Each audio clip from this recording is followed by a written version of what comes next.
நாளைக்கான வீடியோ தாங்க வந்திருக்கு. வீடியோ வந்து சூப்பரா இருந்துச்சு அப்படின்னு தாங்க சொல்லணும். நம்ம சாரதா இருக்காங்கல்ல, அவங்க வந்து தப்பிச்சுட்டாங்க. இந்துவ பத்தின உண்மைய சொல்றதுக்காக நம்ம எழில் கிட்ட வாராங்க அப்படின்னு தாங்க சொல்லணும். ஆனா பயங்கரமான ஒரு சம்பவம் ஒண்ணு நடந்து போச்சு. அதெல்லாம் பார்க்குறதுக்கு சேனலை மட்டும் மறக்காம லைக் அண்ட் சப்ஸ்கிரைப் மட்டும் பண்ணிருங்க. ஃபர்ஸ்ட் எடுத்த உடனேயுமே வந்து சித்தி சித்தி அப்படின்னு சொல்லிட்டு ஸ்வேதா கிட்ட குழந்தை வந்து வராங்கல்ல, அதுலேருந்து தான் ஸ்டார்ட் ஆகுது. நாங்கள் உங்களை சித்தின்னு கூப்பிடலாமா அப்படின்னு சொல்லிட்டு அவங்க சொல்கிறாங்க. கூப்பிடலாமே அப்படிங்கிற மாதிரி சொன்னோடனே, சரி சித்தி நாங்கள் வந்து உங்கள் கூட டைம் ஸ்பெண்ட் பண்ணுறதுக்காக வந்திருக்கோம் அப்படிங்கிற மாதிரி சொல்கிறாங்க. ஸ்வேதா வந்து இந்த வாண்டுக்கு தொல்லை தாங்க முடியலையே, இப்போ என்ன பண்ணுறது அப்படின்னு சொல்லிட்டு, சரி சித்திக்கு வந்து ரொம்ப டயர்டாக இருக்குது, நம்ம இன்னொரு நாள் விளாடுவோம், இப்போ கிளம்புறீங்களா அப்படிங்கிற மாதிரி சொல்கிறாங்க. என்ன சித்தி நாங்கள் வந்து உங்கள்கிட்ட வந்து டைம் ஸ்பெண்ட் பண்ணி விளாட்றதுக்காக வந்திருக்கோம், இப்படியெல்லாம் சொல்கிறீங்களே அப்படின்னு சொல்லிட்டு கவின் வந்து சொல்கிறாங்க. இல்லையா சித்திக்கு வந்து டயர்டாக இருக்குது, இன்னொரு நாள் சரியா அப்படிங்கிற மாதிரி சொல்லிக்கிட்டு இருக்காங்க. சரி இன்னொரு நாள் விளாடுவோம், நான் உங்களுக்காக ஒரு பேப்பரில் ஒரு கிஃப்ட் மாதிரி ரெடி பண்ணி கொண்டு வந்தேன், இந்தாங்க வச்சுக்கோங்க அப்படின்னு சொல்லிட்டு சும்மா ஒரு பேப்பரில் வந்து ஏதோ ஒரு கிஃப்ட் மாதிரி செஞ்சுட்டு வந்திருக்காங்க அஞ்சலி. அதை வந்து கொடுக்காங்க.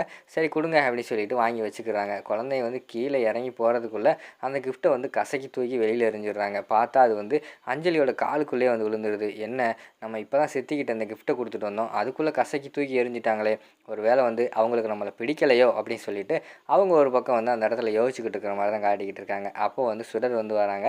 அஞ்சலி என்ன இப்படி டல்லாக இருக்க, என்னாச்சு அப்படிங்கிற மாதிரி கேட்டவனையும், இல்லை சுடர் இந்த வீட்டில் வந்து எங்கள் அம்மாவோட தங்கச்சின்னு ஒருத்தவங்க வந்திருக்காங்களே அப்படிங்கிற மாதிரி சொல்கிறாங்க. ஆமாம் சொல்லு, அவங்களுக்கு என்ன விஷயம் அப்படிங்கிற மாதிரி கேட்டவனையும், அவங்க வந்து நாங்கள் ஆசையாக அவங்கக்கிட்ட பேசலான்னு போனோம், அவங்க வந்து எனக்கு டயர்டாக இருக்குது அப்படின்னு சொல்லிட்டு அனுப்பி வச்சுட்டாங்க. சரின்னு சொல்லிட்டு நான் அந்த பேப்பர் கிஃப்ட்டை வந்து அவங்களுக்கு கொடுத்தேன், அதை கசக்கி தூக்கி எறிஞ்சிட்டாங்க தெரியுமா அப்படிங்கிற மாதிரி சொல்லிக்கிட்டு இருக்காங்க. இப்போ என்ன இதுதான் உனக்கு பிரச்சனையா, அவங்களுக்கு தான் டயர்டாக இருக்குது தலைவலிக்குன்னு சொல்லியிருக்காங்கல்ல, அதனால் கூட இருக்கலாம்ல அப்படிங்கிற மாதிரி சொல்லிக்கிட்டு இருக்காங்க. இல்லை அவங்க பேசுகிறதே சரியில்லை, எங்கள் அம்மா வந்து எப்படி இனிமையாக எவ்வளோ ஆசையாக பேசுவாங்க தெரியுமா, ஆனால் இவங்க எங்கள் அம்மாவோட தங்கச்சின்னு சொல்கிறத என்னால் வந்து ஏற்றுக்கிறவே முடியல, இவங்க எரிஞ்சு எரிஞ்சு விழுகுறாங்க அப்படிங்கிற மாதிரி சொல்லிகிட்டு இருக்காங்க. சரி விழு, போக போக சரியாயிடும், இப்போ தானே அவங்க புதுசாக வந்திருக்காங்க, அதனால் கூட அப்படி பண்ணலாம் அப்படி சொல்லிட்டு அந்த இடத்துல வந்து சுடர் சொல்கிற மாதிரி தான் காட்டிக்கிட்டு இருக்காங்க. இந்த பக்கம் பார்த்தா டக்குன்னு நம்ம இவங்க இருக்காங்கல்ல, அந்த சாரதாம்மா இருக்காங்கல்ல, அவங்க வந்து டக்குன்னு இவங்க சாப்பாடு கொண்டு வராங்க, டக்குன்னு ஒழிஞ்சுக்கிறாங்க பின்னாடி போய். அவங்க ரவுடிகள்லாம் பார்த்தோன்னே பயங்கரமான ஷாக் ஆகிடுது. டேய் அந்த கிழவியை காணோம்டா, எங்கே போனான்னு தெரியலையேடா அப்படி சொல்லிட்டு அவங்க அந்த பக்கம் தேடிக்கிட்டு இருக்காங்க. 2 ரவுடியை மட்டும், நீங்கள் வெளியில் போய் தேடுங்கடா, நான் இங்கிட்டு தேடுறேன்டா அப்படின்னு சொல்லிட்டு ரூமுக்குள்ளேயே ஒரு ரவுடி தேடுறாங்க. பார்த்தா அங்கே ரூமுக்குள்ளே ஒரு பீரோல் இருக்குது, அதுக்கு பின்னாடி தான் அவங்க வந்து ஒளிஞ்சிருக்காங்க. இந்த பீரோலுக்கு பின்னாடி இருந்தாலும் இருப்பா அந்த கிழவி, அவங்க போய் பார்ப்போம் அப்படின்னு சொல்லிட்டு அவங்க அந்த சைடு கூடி போகிறாங்க. அவங்க பீரோலுக்கு இந்த பக்கமாக வந்துடுறாங்க. அவங்க இங்கிட்டு வரும்போது அவங்க அந்த பக்கம் போயிடுறாங்க. அதனால் வந்து அவர் கண்ணில் வந்து படலை. சரி இந்த வெளியில் போயிட்டா போல் அப்படின்னு சொல்லிட்டு வெளியில் போய் தேடுறாங்க.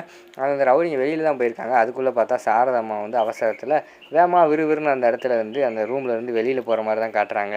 அந்த ரவுடிங்க வந்து பார்த்துடுறாங்க. பார்த்துட்டு டேய் அந்தா போகிறாடா பிடுறா அவளை அப்படின்னு சொல்லிட்டு அவங்க வந்து விரட்டிக்கிட்டே போகிற மாதிரி தான் காட்டிக்கிட்டு இருக்காங்க. ஒரு ஒரு ஒரு கட்டத்துக்கு மேலே விரட்டிக்கிட்டே இருக்காங்க. அந்த அம்மா வந்து மறைஞ்சு போயிடுறாங்க. அந்த இடத்துலேருந்து ரவுடியை டேய் எங்கடா வந்தா, இங்கிட்டு தாடா வந்தா, ஆளை காணுங்கடா அப்படின்னு சொல்லிட்டு அந்த இடத்துல வந்து அவங்க தேடிக்கிட்டு இருக்காங்க. ஒரு ரவுடி வந்து மனோவுக்கு வந்து கால் பண்ணுறாங்க. மனோ வந்து கேட்குறாங்க, என்ன அந்த கிழவி எனக்கு அந்த கிழவி என்ன பண்ணுறா அப்படிங்கிற மாதிரி கேட்காங்க. மேடம் அதை சொல்கிறதுக்கு தான் கால் பண்ணேன், அந்த கிழவி வந்து தப்பிச்சிட்டா மேடம் அப்படிங்கிற மாதிரி சொல்கிறாங்க. இதை உனக்கு சொல்கிறதுக்கு வந்து வெக்கமா இல்லையா, அட்லீஸ்ட் ஒரு கிழவியை கூட பார்த்துக்க முடியல, நீ எல்லாம் என்ன ரவுடி அப்படின்னு சொல்லி திட்ட ஆரம்பிச்சிடுறாங்க. மேடம் நாங்கள் உஷாராக தான் இருந்தோம், சாப்பாடு கொண்டு வர உள்ளே போனோம், அந்த நேரத்தில் தப்பிச்சிட்டா அப்படிங்கிற மாதிரி சொல்கிறாங்க. எனக்கு தெரியாது, இனிமேல் அவள் வந்து உயிரோடு இருக்கக்கூடாது, இது வரைக்கும் அவளை உயிரோட வச்சுருந்ததே வந்து இந்துவை பற்றி ஏதாவது உண்மை கிடைக்கும்னு சொல்லி தான், இனிமேல் உயிரோடு இருக்கக்கூடாது, உடனே அவளை போட்டு தள்ளிடுங்க அப்படின்னு சொல்லிட்டு மனம் வந்து சொல்கிறாங்க. சரி மேடம் எப்படியாவது வந்து கிளவி கொஞ்சம் தூரம் தான் ஓடிக்கிட்டு இருப்பா, பசங்க பிடிச்சிருவாங்க போட்டுருவோம் அப்படின்னு சொல்லிட்டு அவங்க அந்த இடத்துல வந்து தேடிக்கிட்டு இருக்கிற மாதிரி காட்டிக்கிட்டு இருக்காங்க. பார்த்தா அவங்க நின்று பேசிக்கிட்டு இருக்காங்க. சைடில் ஒரு காரு ரொம்ப நிப்பாட்டி வச்சுருக்காங்க, அந்த காருக்கு பின்னாடி போய் ஒளிஞ்சிருக்காங்க. டக்குன்னு காருக்கு பின்னாடி வந்து ஒரு ரவுடி தேட ஆரம்பிச்சிடறான். அந்த பீரோவில் அங்கிட்டு இங்கிட்டு மறைஞ்சாங்கல்ல, அது மாதிரி கார்லையும் அந்த பக்கம் இந்த பக்கம் மறைஞ்சிடுறாங்க. அவங்க மறைஞ்ச உடனே இந்த ரவுடி வந்து இங்கிட்டு இல்லை போல் அப்படின்னு சொல்லி திருப்பி அவங்க தெருமுனையில் போய் நின்றுக்கிட்டு இருக்காங்க. பார்த்தா காருக்குள்ளே இருந்து நம்ம சாரதாமா ஓடுறாங்களா, அதை பார்த்துடுறாங்க ரவுடி. இடையே அந்த ஓடுறாடா விடக்கூடாதா பிடிங்கடா அப்படின்னு சொல்லிட்டு அந்த இடத்துல இருந்து வேகமாக வந்து பிடிக்க விரட்டிட்டு ஓடுற மாதிரி தான் காட்டிக்கிட்டு இருக்காங்க. கரெக்டாக ஒரு முக்கில் வந்து ஒரு ஆட்டோ வந்து ஆப்போசிட்டில் வருது. அந்த ஆட்டோலேயே போய் சாரதாமா வந்து விழுந்துடுறாங்க. விழுந்த உடனே அவங்களுக்கு மண்டையில் வந்து அடிபட்டுருது. உடனே சுற்றி இருந்த ஆள்லாம் கூட்டிட்டாங்க. ரவுடிங்க உடனே பார்த்துட்டு டேய் நிறைய மக்கள்லாம் கூட்டிட்டாங்க, இனிமேல் அந்த இடத்துக்கு போனால் நம்ம மாட்டிக்கிறோம், நம்ம போயிடுவோம்னு சொல்லிட்டு ரவுடிங்க வந்து போயிடுறாங்க. உடனே பக்கத்தில் ஆளுகள்லாம் வந்து அம்மா சொல்லுங்கம்மா உங்களுக்கு தெரிஞ்ச யாரில் யாராவது இருக்காங்களா அப்படிங்கிற மாதிரி கேட்காங்க. சாரதாம்மா வந்து அந்த இடத்துல வந்து எழின்னு சொல்லிட்டே இருக்காங்க. டேய் அந்த அம்மா எதோ சொல்கிறாங்களா, டக்குன்னு ஆஸ்பத்திரி தூக்குங்களான்னு சொல்லிட்டு அவனுக்குள்ளே இருந்தவங்க வந்து அந்த இடித்த ஆட்டோவிலே தூக்கி போட்டு ஆஸ்பத்திரியில் கொண்டு போய் சேர்த்துடுறாங்க. ஆஸ்பத்திரியிலேருந்து என்ன விஷயம் எல்லாம் விசாரிச்சுட்டு எழிலோட நம்பரை வந்து சாரதா வந்து கொடுத்துட்றாங்க. இவருக்கு வந்து கால் பண்ணி வர சொல்லுங்கள் அப்படிங்கிற மாதிரி சொல்கிறாங்க. டக்குன்னு பார்த்தா எழிலுக்கு வந்து கால் பண்ணுறாங்க. சார் நாங்கள் வந்து இப்படி ஒரு ஹாஸ்பிட்டல் வந்து கால் பண்ணுறோம். அந்த ஹாஸ்பிட்டலில் வந்து ஒரு அம்மா வந்து இப்போ அட்மிட் ஆகியிருக்காங்க. அவங்க பேர் சாரதா. கேட்டால் உங்களை தான் சொல்கிறாங்க. அதனால தான் உங்களுக்கு கால் பண்ணோம். உடனே வாரீங்களா சார் அப்படிங்கிற மாதிரி சொன்னோடனே, சூப்பர் மேடம், உடனே வரேன். நான் அவங்க அந்த அம்மாவை வந்து நான் என்னோடய ஹாஸ்பிட்டலில் வந்து நான் ஹேண்ட் ஓவர் பண்ணிக்கிறேன் அப்படிங்கிற மாதிரி சொல்லிவிட்டு, சார் எடுத்துக்கிறேன் அப்படிங்கிற மாதிரி சொல்லிவிட்டு அந்த இடத்துல வந்து கிளம்புறாங்க. அப்போ வந்து கனகவழி அம்மா வந்து கீழே இருக்காங்க. அம்மா அம்மான்னு சொல்லிட்டு கத்திக்கிட்டே வராங்க. சொல்லுப்பா என்னப்பா பதட்டமா வர அப்படிங்கிற மாதிரி கேட்டவனையும், சாரதா அம்மா இருக்காங்கல்ல அவங்களுக்கு வந்து ஆக்சிடென்ட் ஆகிடுச்சான் அப்படிங்கிற மாதிரி சொன்னவொடனே இங்கிட்டு மனம் வந்து யோசிச்சுக்கிட்டு இருக்காங்க. பரவாயில்லையே நம்ம பசங்க கச்சிதமாக முடிச்சிட்டாங்க அப்படிங்கிற மாதிரி சொல்லி நினச்சிக்கிட்டு இருக்காங்க. அப்புறம் என்னப்பா ஆச்சு அப்படிங்கிற மாதிரி சொன்னோடனையும், அவங்க வந்து உயிரோடு தான் இருக்காங்களாம். அவங்கள வந்து நம்ம ஹாஸ்பிட்டலுக்கு வந்து மாற்ற போகிறேன். இப்போ ஒரு ஹாஸ்பிட்டலில் இருக்காங்களாம். அவங்க வந்து உயிர் பிழைக்கணும். அப்போ தான் இந்துவை பற்றின எல்லா உண்மையும் தெரியும் அப்படிங்கிற மாதிரி சொல்லிக்கிட்டு இருக்காங்க. அந்த நேரத்தில் ஸ்வேதா கிட்ட வந்து கேட்குறாங்க.